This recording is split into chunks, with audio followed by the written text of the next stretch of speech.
It's Monday. The Blue Jackets have not yet signed or traded Patrik Laine, so I thought we would do a little bit of a mailbag. We got a lot that happened in the past couple of weeks, so let's do some catching up on Locked On Blue Jackets. Locked On Blue Jackets, your daily podcast on the Columbus Blue Jackets, part of the Locked On Podcast Network. Your team every day.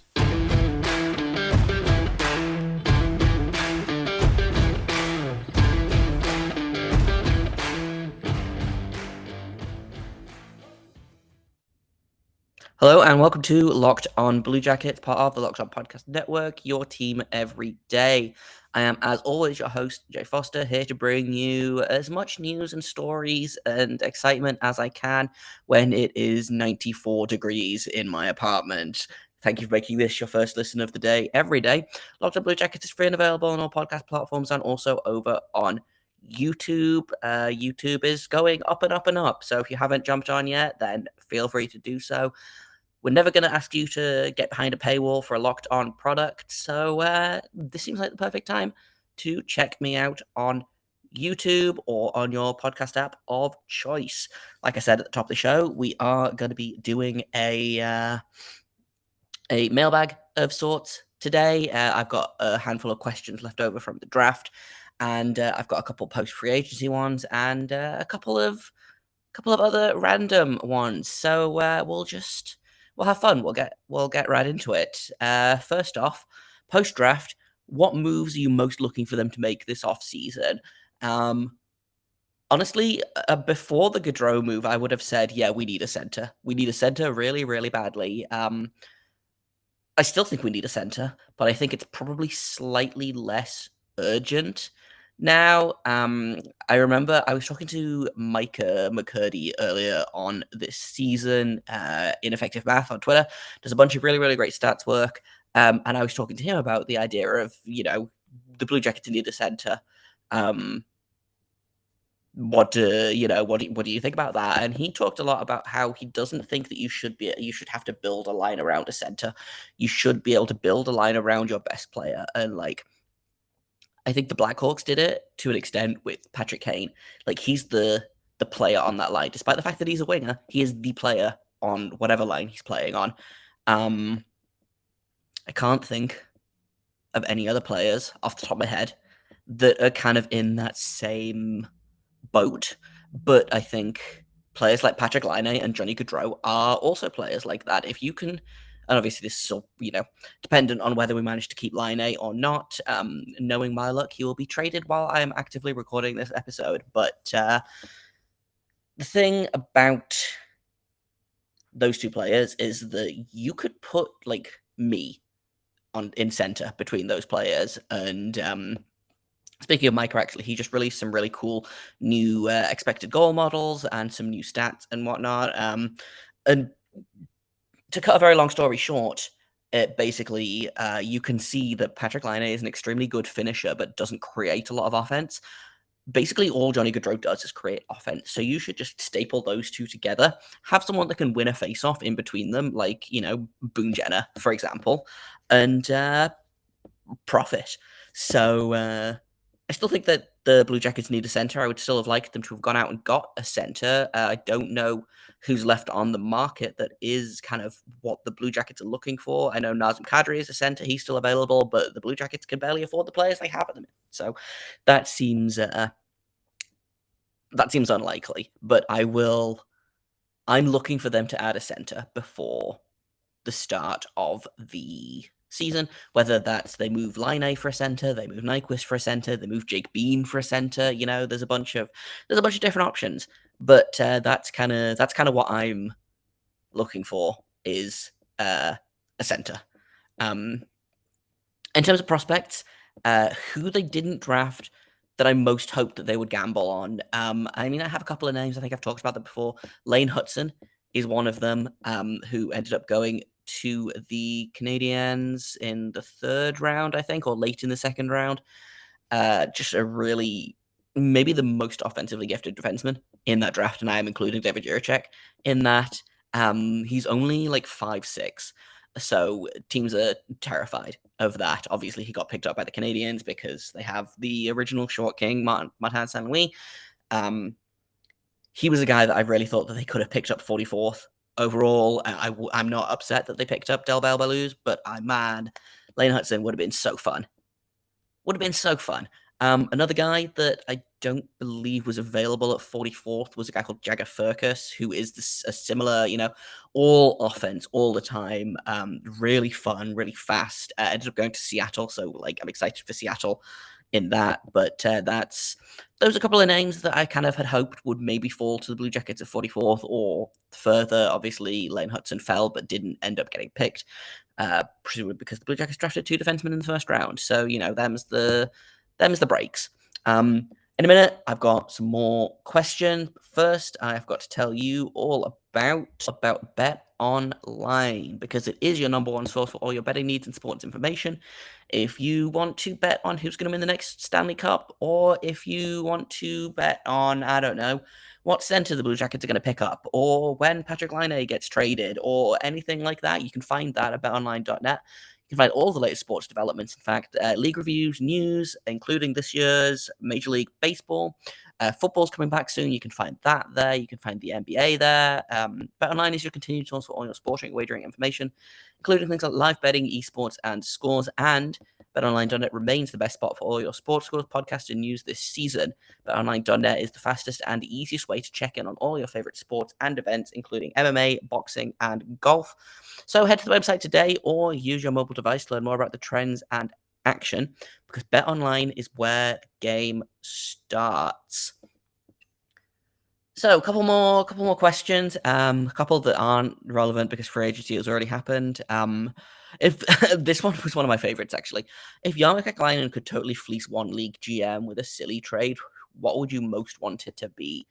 Man, I would have loved if, and we kind of talked about this a little bit in the free agents episode, I would have loved if Jarmo could have bamboozled Ron Hextall into trading the rights to Yevgeny Malkin for a second round pick and a mediocre prospect. That would have just been so fun. Again, completely impossible, would never have happened, but man, that would have been so fun, and I am sad that it did not happen.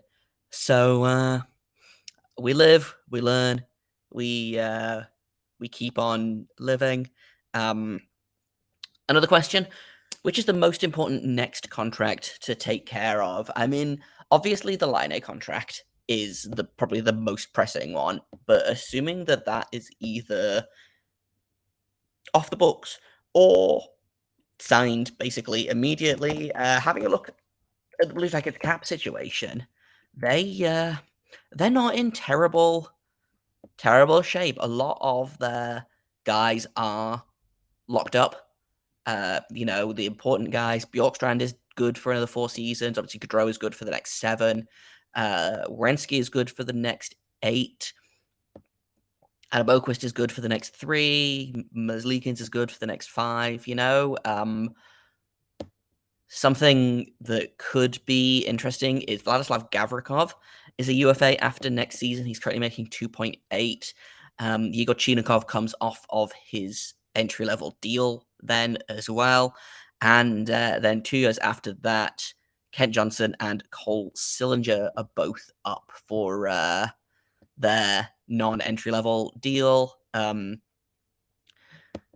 Voracek is done in a couple of seasons. Gus Nyquist is done after this season, but I don't know how much longer he's going to be on the Blue Jackets anyway, even beyond that. I can't see them re-signing him. I don't think they have the room. I think they would rather spend that cap on their young players that are going to be here for a lot longer.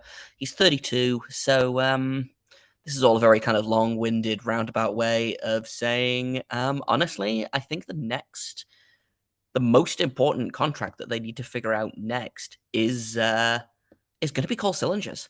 If he continues to play like he played this season, there could be a problem when the contracts come due in a couple of seasons. Obviously, if Kent Johnson continues to be, or if Kent Johnson turns into the player that we think he is, that could be a really interesting summer of negotiation. So we'll keep an eye on that. Jess Belmoster of Locked On Flames wants to know if I have any interest in a very used Sean Monahan. And like, if Johnny Gaudreau needs an emotional support best friend to be on long-term IR and just be a friend instead of playing, then I think, maybe, hey, let's take Sean Monahan, let's put him on long-term IR, and let's just put him in the tunnel where he can wait and hug Johnny Gaudreau after games, because he did that during the playoffs and it was very good. In a minute, we've got a couple more questions, but first, I've got to tell you about the NFL Top 50. Which NFL stars move the betting line the most? Starting July 18th, Locked On gives you the 50 most valuable players in the NFL from the odds makers at betonline.net. That is going to be available July 18th on Locked On NFL, wherever you get your podcasts, and also over on YouTube. So this is going to be a little bit of a longer answer. Sard Girl Hockey, great name. Doesn't really get how being an RFA qualifying offers work. So if I'm able to do a Spark Notes version, that would be nice. Okay, so let's see if I can get this done in 3 minutes or less. An RFA is a restricted free agent. It is the term designated for a player who is either under 26 or has played fewer than 7 years as a pro, I believe. So a lot of the players from the 2015, 2016 drafts are kind of coming up on that period now.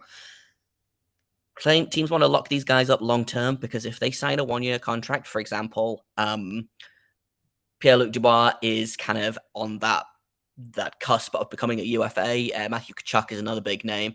Those guys, teams want to sign them to multi-year deals to eat up some of their UFA years, which are, how they get to define where they want to go. Like, that was why everyone was mad about Johnny Gaudreau, because he hit UFA and was like, right, well, I don't have to stay in Calgary. I can go where I want. So we ended up going to Columbus. The thing about RFAs is that the team basically kind of can control whether they keep them or not to an extent. If you're an RFA, you can't just sign wherever. At the end of your contract, you will be given what is called a qualifying offer, or if you're not given a qualifying offer, you will become unqualified and you will become a UFA. This happened to Dylan Strome this season. He was not given his qualifying offer, and so he became a UFA, ended up signing elsewhere in Washington, I think. A qualifying offer is, I believe, depending on how old the player is, it's between 100% and 120% of their most recent AAV. So Patrik Laine's qualifying offer is 7.5 million, because that's how much money he made. I think that's a little bit more than what he made last season. I don't have the exact numbers on that, so I could be wrong. And so what he has is he has a couple options now. He could have filed for arbitration, which he did not do. Arbitration is basically where you and the team go to an unbiased third party and you both present your case for, I think the player should make this much, and the player says, I think I should make this much. And then generally what happens is the arbitration ends up going in the middle of that. Usually teams will try to avoid arbitration. Even if someone files for arbitration, it doesn't mean they're going to get there. I believe it was a St. Louis Blue filed for arbitration and then ended up agreeing to terms a couple of days or a couple of hours later, excuse me. So that's option one, if you have your qualifying offer and you don't want to sign it. Your qualifying number two, you can sign your qualifying offer. You can play a year contract and then try again next year. That's what Patrik Laine did last year. Is he signed his 1-year qualifying offer? Obviously, then went on to have an amazing year for the Blue Jackets, and now has much more leverage to negotiate with this year, which is why I think we haven't seen him sign yet. Beyond the fact that the Blue Jackets want to sign him long term, which is option 3. He can sign a long term contract. Just because he has been extended this qualifying offer does not mean that he has to sign it. He can sign it, and then it's all kind of said and done.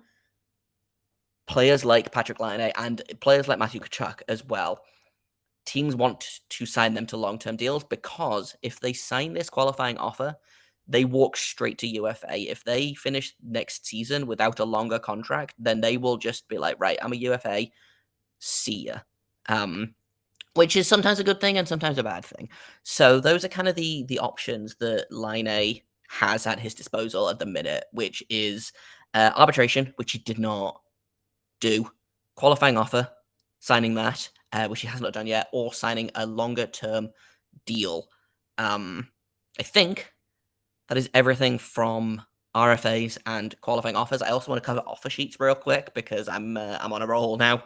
So offer sheets basically are where other teams can offer a deal to a player. I think this is probably most notable in the, I believe it was Sebastian Aho, that the Montreal Canadiens offer sheeted, and then the Carolina Hurricanes turned around and offer sheeted Jesperi Kotkaniemi. And the way that those work is the player is free to sign them. If they do sign them, the team that currently owns their rights must sign them to that contract under their own terms, or they cannot sign it, give the player to the other team, and the other team has to give them compensatory draft picks. The Blue Jackets actually offer sheeted Mitch Marner a few years back. He did not sign it, but that could have been a really fun minute for Blue Jackets fans, and probably a less fun minute for Mitch Marner, who has been very kind of outspoken about how he thinks Columbus is a dumb city. But that's beside the point. I think that is kind of everything. A kind of a spark note. I did not stick to 3 minutes. I think it came in closer to 5. But Sad Girl Hockey, if you have more questions, then feel free to let me know. I think this is basically as close to a condensed version as I am going to get. I have one more question for my mailbag, and I cannot find it. It is: which of the prospects drafted in the last 2 years do you think will make the biggest impact on the team in the long run? And it's either going to be David Jiricek or Cole Sillinger. I think, honestly, more likely to be Cole Sillinger, just because the center position is still deemed so important to basically every team. He held his own in this league as an 18-year-old, the only 18-year-old in the league this season. He's barely even hit his potential yet. He just turned 19 like a month ago. He's still real young. The team is on the upswing, and I think Jiricek is going to pair fantastically with Zach Werenski, but Cole Sillinger is the kind of player that the Blue Jackets haven't really had, maybe since Rick Nash. Like, he could be the next Rick Nash. That's how important I think he is to this team.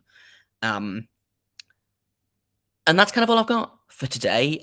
Tomorrow, what we're going to do is we're going to talk about Carson Meyer. We're going to do another season review, get the ball rolling on those again, because the off season's here, basically, unless there's any Blue Jackets news, which happens between me recording this and getting home from work tomorrow.